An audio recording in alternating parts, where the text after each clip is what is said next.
Avant d'aborder cette question, nous avons dit attention, tout impératif dans le Coran, dans la Sunna, n'implique pas forcément une obligation. Quand Dieu dit faites ceci, ou bien le prophète il dit faites cela, ça ne veut pas dire que c'est une obligation. L'impératif dans le Coran, l'impératif dans les textes peuvent signifier une simple permission. Comme ce passage qui dit une fois désacralisé, partez à la chasse. Ça ne veut pas dire que la chasse fait partie du pèlerinage. C'est un impératif qui vient après un interdit. C'est-à-dire, avant la désacralisation, la chasse était interdite. Une fois désacralisée, vous pouvez partir à la chasse. Donc, partez à la chasse signifie, désormais, après la désacralisation, une fois le pèlerinage est fini, vous pouvez pratiquer la chasse. Mais pendant le pèlerinage, il vous a été interdit de chasser.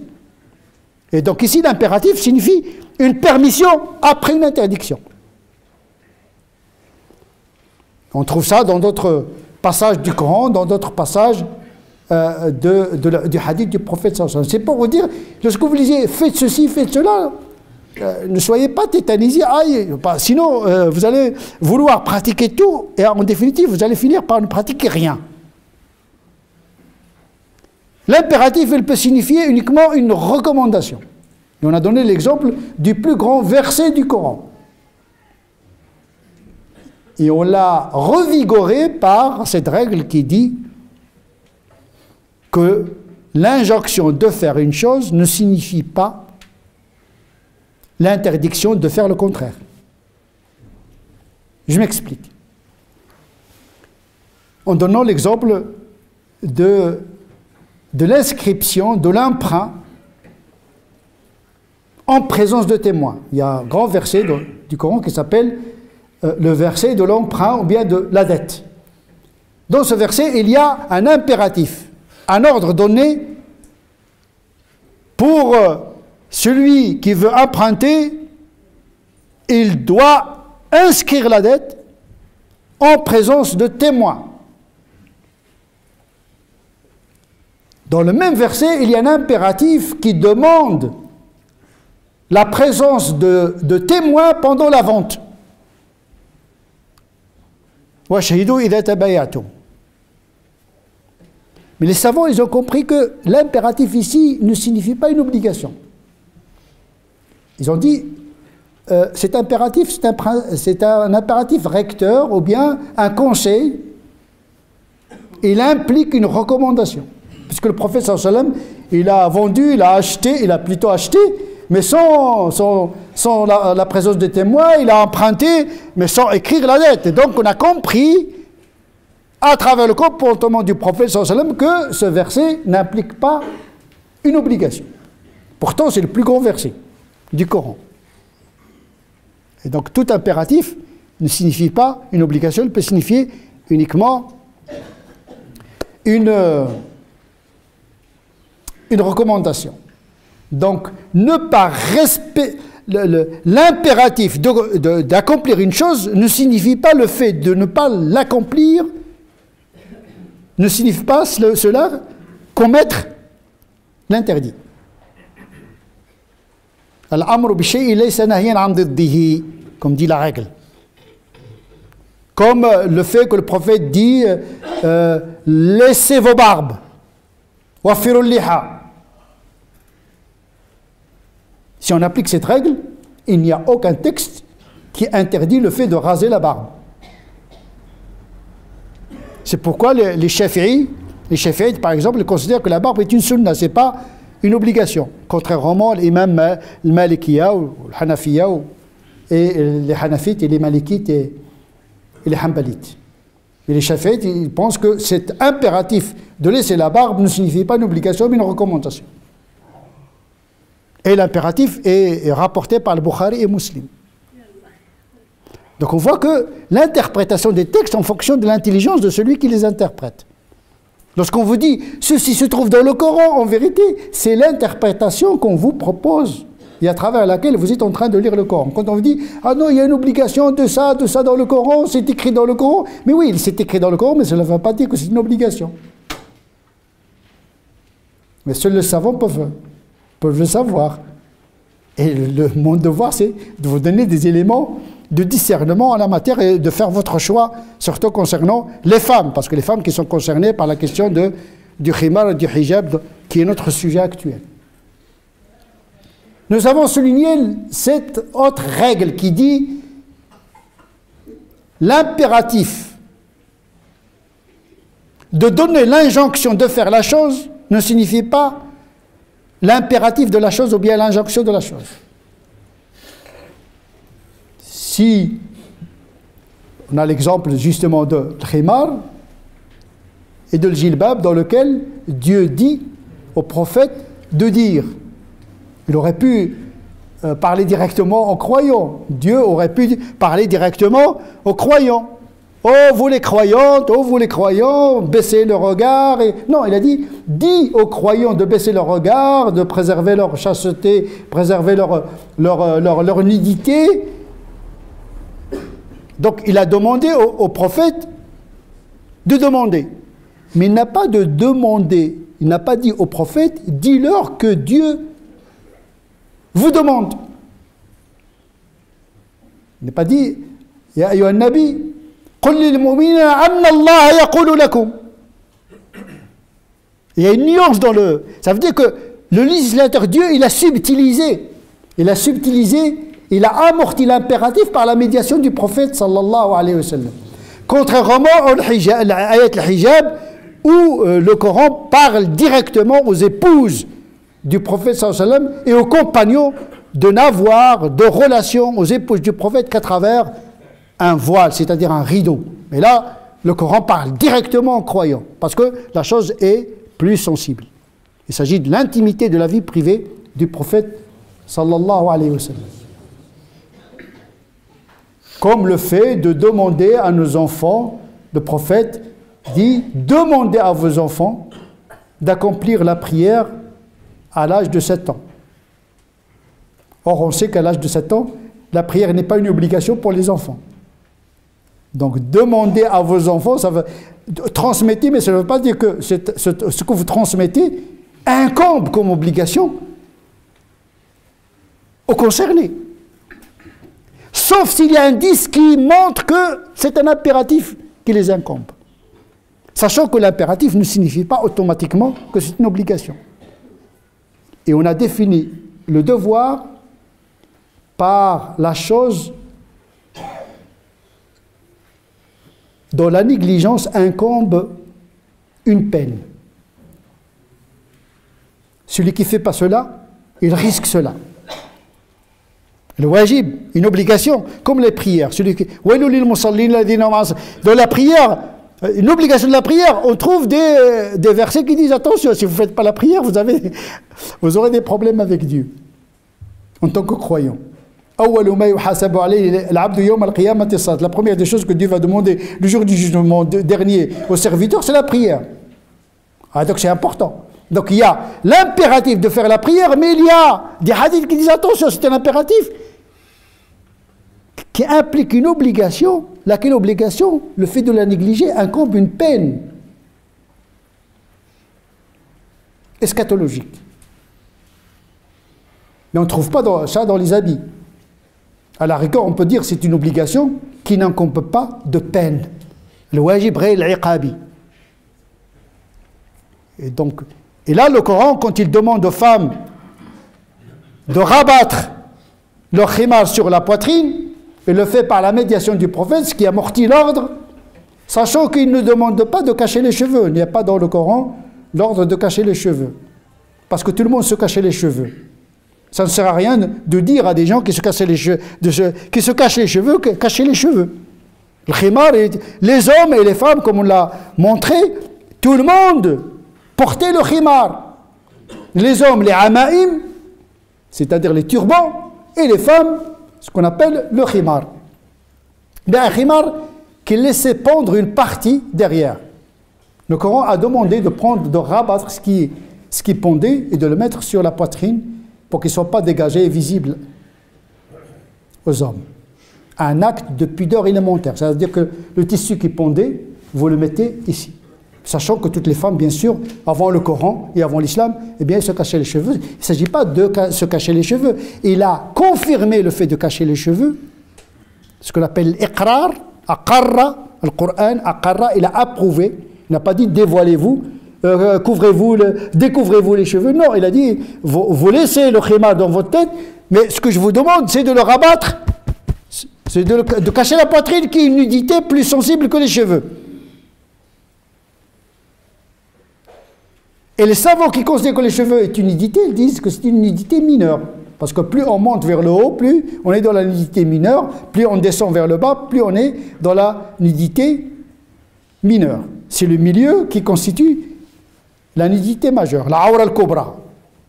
Donc on a, selon la géométrie, plus on monte, plus la awra descend, plus on descend, plus la awra descend.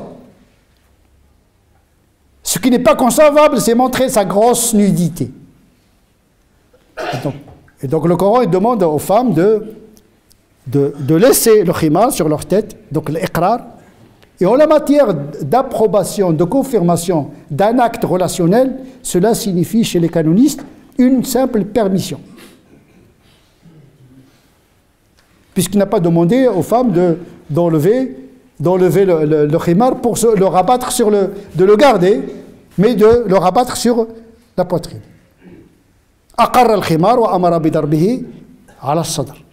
فالمأمور به هو ضرب الخمار على الصدر. Ce qui a été demandé, c'est de cacher la poitrine, en confirmant le khimar qui était déjà là. Et donc Ibn Rushd dit al-iqrar, confirmer un acte relationnel, c'est-à-dire les habits, la vente, en dehors du culte, approuver un acte relationnel signifie la permission.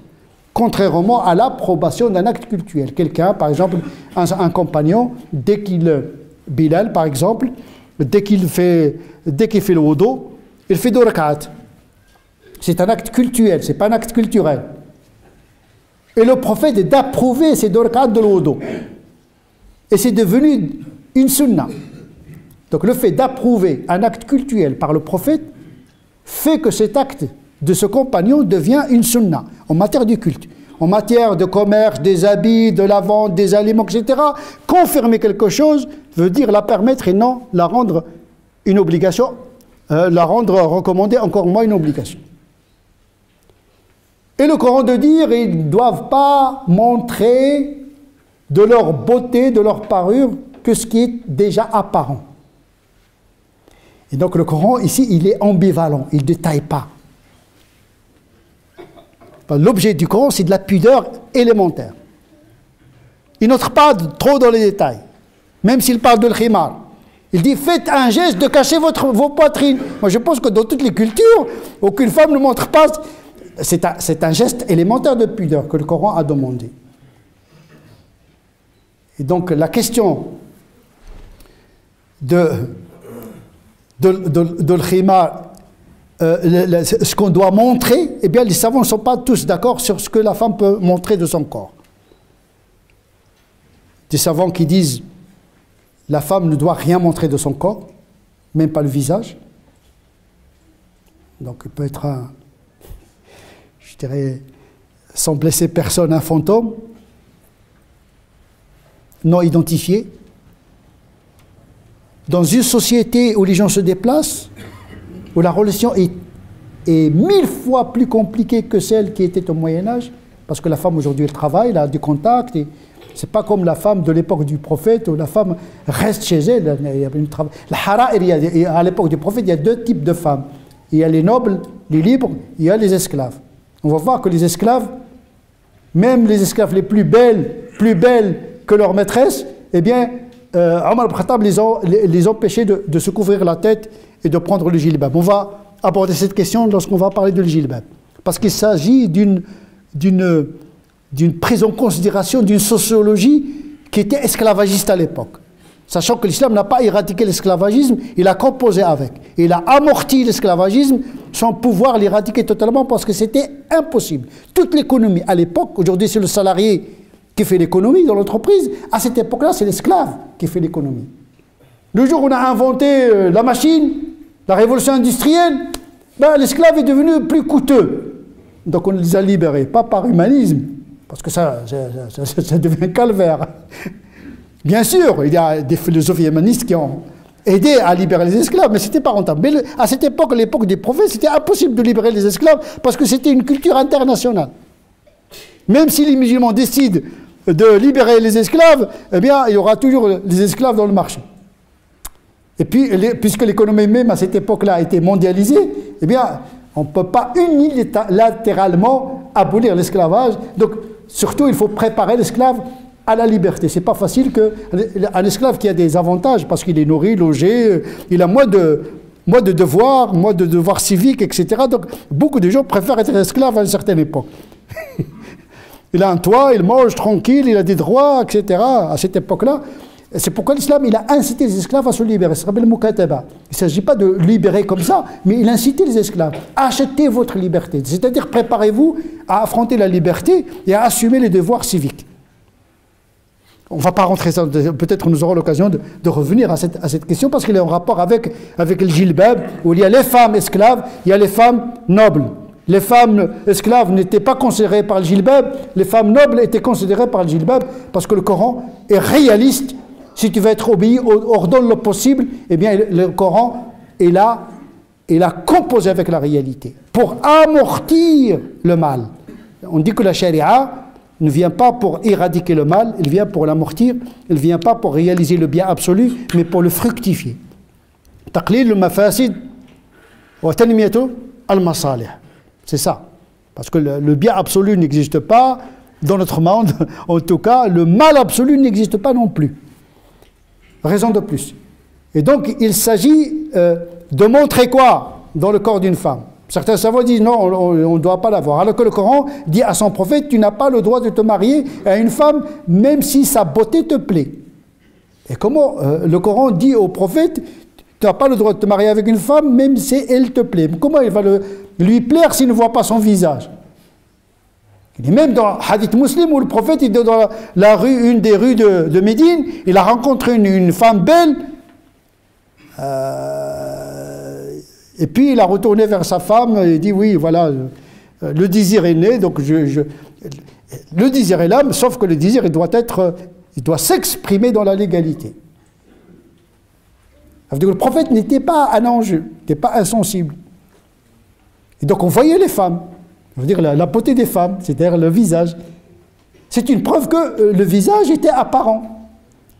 Ça fait partie des choses que la femme peut montrer. D'autres qui disent non, on montre que le visage et puis les mains et les pieds. D'autres, ils ont ajouté les cheveux également. Comme il dit Ibn Ashur dans son commentaire, Ibn Ashur c'est un réformiste du siècle dernier.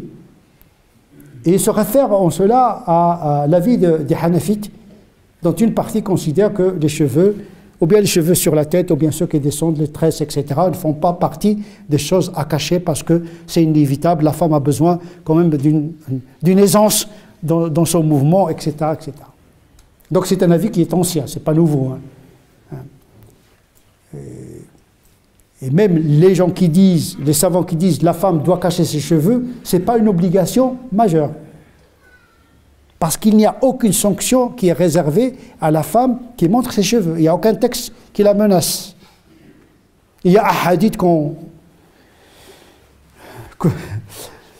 qui est devenu vraiment une épouvante. C'est le hadith de Ali ibn Abi Talib, hadith de l'Mi'raj, l'ascension, où le prophète aurait vu des femmes suspendues par leurs cheveux, et il a posé la question à Gabriel, à Jibril, il a dit qu'est-ce qu'ils ont fait pour mériter cette sanction eschatologique. Et Jibril de lui dire c'était des femmes qui ne cachaient pas leurs cheveux. Ce hadith n'a aucun fondement. C'est plus qu'apocryphe. Ni hadith, ni hasan, ni même da'if. L'Albani, il dit « Da'ifun jiddan » très, très, très faible ce hadith-là. Donc il n'y a pas de sanction. C'est-à-dire la femme qui ne cache pas ses cheveux, il n'encourt aucune sanction, ni dans son bas monde, ni dans le delà. Que les gens le sachent, ça. Peut-être c'est un devoir, mais il n'incombe aucune sanction. Il ne faut pas tyranniser les gens pour rien du tout. Sachant que les Hanaf, elles permettent de montrer les cheveux. Quelques cheveux, une partie des cheveux. Et donc la question n'est pas celle que nous croyons.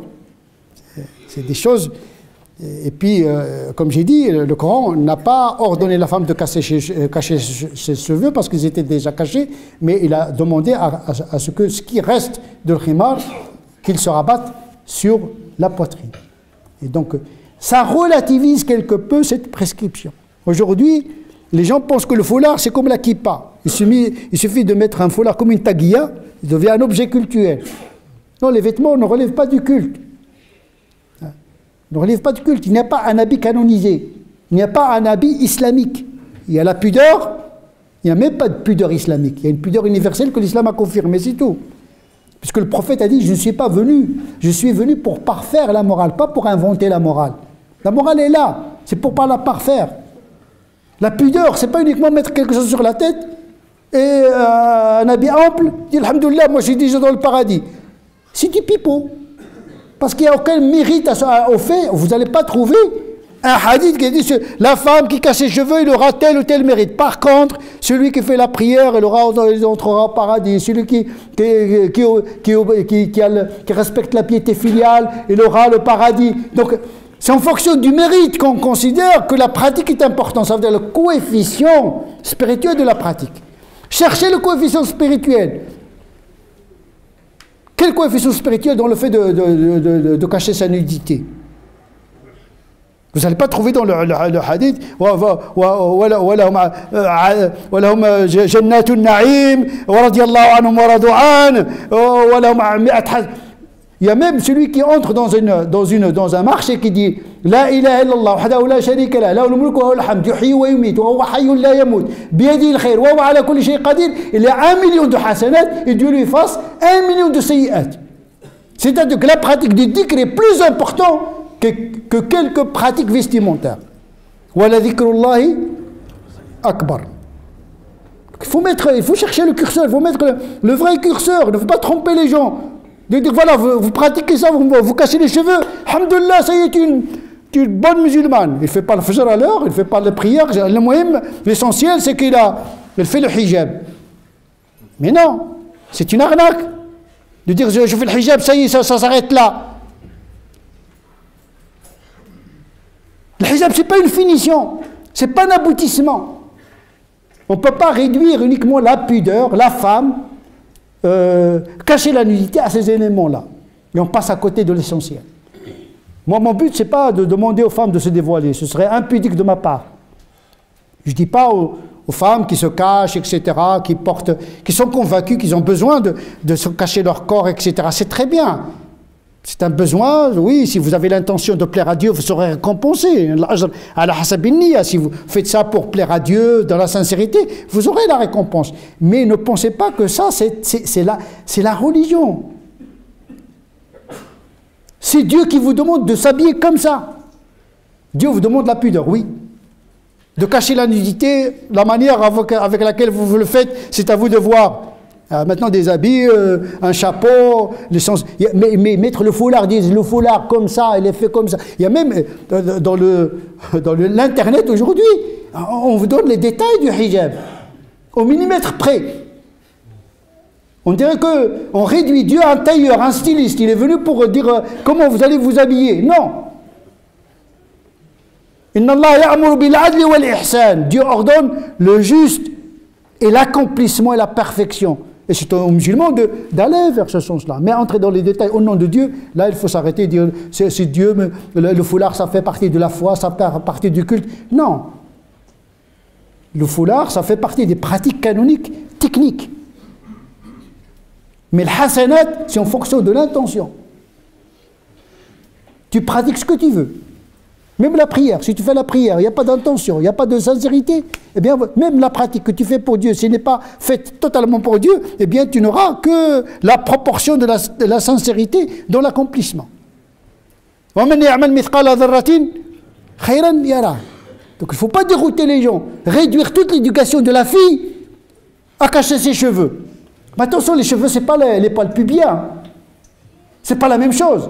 Cacher la tête, c'est pas comme cacher la grosse nudité. C'est pas la même chose. Aujourd'hui, on voit des femmes qui mettent le foulard avec des jupes, avec des shorts, avec un serwal, un truc, on ne comprend plus rien. C'est fashion, c'est la mode, c'est pas... Il y a même des défilés de mode de hijab, vous vous rendez compte, en Malaisie. C'est l'esthétique, c'est la beauté, ça veut dire que en vérité, c'est tellement un hijab qui devient un cosmétique, un objet de séduction. Attention, il faut faire attention. Il ne faut pas que le hijab réconforte le capitalisme et l'instinct de la consommation. On voit même dans YouTube comment la musulmane doit se maquiller avec le foulard, etc. C'est devenu un marché. Il ne faut pas confisquer la pudeur dans ces éléments qui sont une prise d'otage de la pudeur. Une prise d'otage de la pudeur.